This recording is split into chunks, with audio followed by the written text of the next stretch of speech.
Are you struggling to find motivation to do work?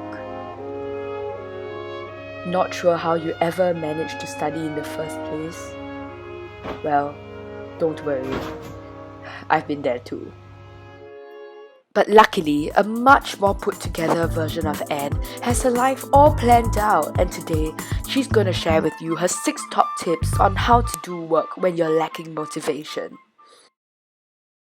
Hi everyone! So it's actually already been more than 2 weeks since the beginning of the May holidays, and I don't know about you, but I'm really struggling with like procrastination issues and productivity stuff too. And this is a really big problem considering that I have exams on the 3rd week after I come back to school. So I took the past few days to sort of like reflect on some of the things that have helped me in the past to be productive when I really just don't want to do any work. And I'm gonna share some of these tips with you today to hopefully motivate you if you're a student and me to get back to work.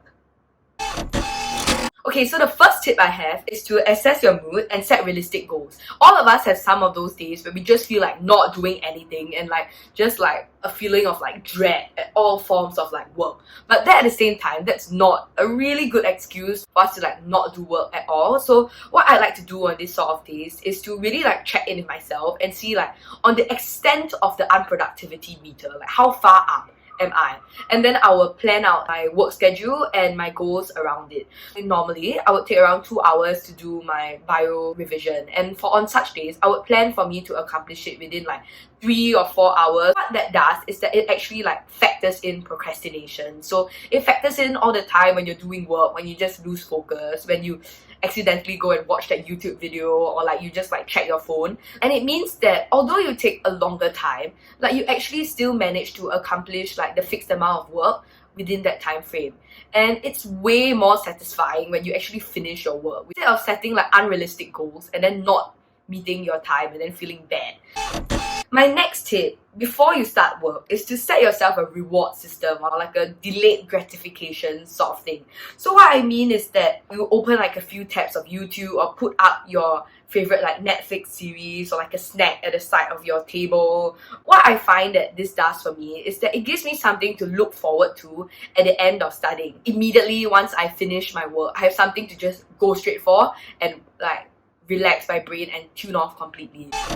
Following from my previous point, my next tip is to open separate windows for your work and your play. Since you've opened like so much like YouTube and Netflix windows, what you want to do after that, open like a new window, not a new tab, for all your work related emails or like websites and anything that you might need to accomplish your goal.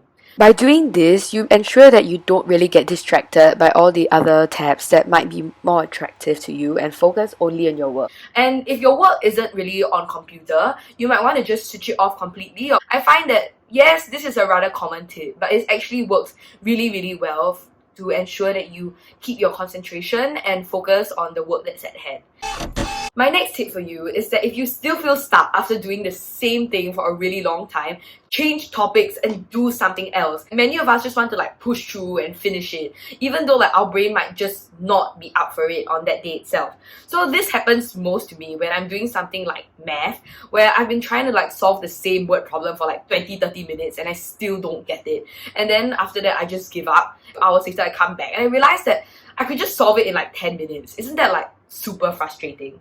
But I think what this shows us is that our brain isn't really cut out for doing the same task or like focusing on the same thing for such long periods of time. When I can't do like a math problem 20 plus minutes, I'll just switch completely to doing something that's extremely different, say copying down notes from a textbook or just reading through like slides that the teacher gave, because this really like uses different parts of my brains and it just gives me something else to focus on and to divert my attention from whatever that I couldn't solve at the beginning.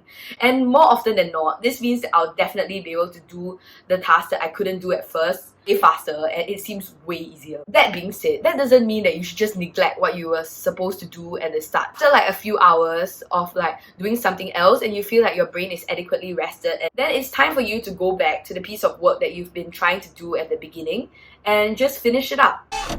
My 5th tip would be to take productive work-related breaks.